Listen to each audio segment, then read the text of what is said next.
In today's video, I'm going to teach you how to customize your website's appearance using CSS to specifically target your search bar, ensuring it blends seamlessly with your site's overall design. Whether you're looking to make subtle adjustments or a complete overhaul, you'll be able to do it with ease by the end of this video. Let's dive in. First, you'll need to access your website's CSS file, which is where all the magic happens. If you're using a content management system like WordPress, this will generally be found in the theme customizer under additional CSS or within the theme editor. If you're working directly with the code, you'll find this file with an extension such as .css in your website's directory. Before making any changes, it's important to back up your current CSS file. This precaution ensures that you have a safe point to revert to in case anything goes awry. You can simply copy the existing file and save it with a different name in your CSS directory. Now, let's tackle the specific task of targeting your search bar. You'll first need to identify the unique class or ID associated with it. This is crucial for making targeted changes that won't inadvertently affect other elements on your page. The easiest way to do this is by using your browser's developer tools. On most browsers, you can open these tools by right-clicking on your search bar and selecting Inspect Element from the drop-down menu.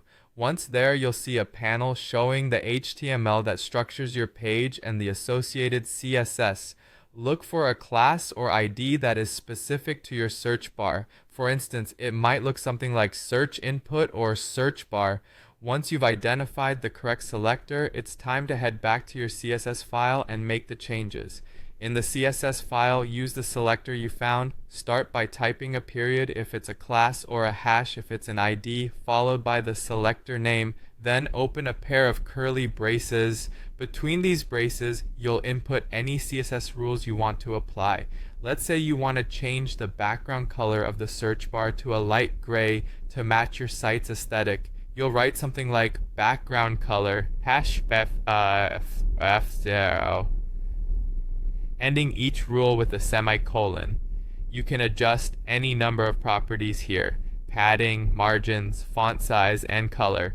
Feel free to experiment, but remember to check how each change affects the design by refreshing your web page. When you're satisfied with how your search bar looks, save the changes to your CSS file.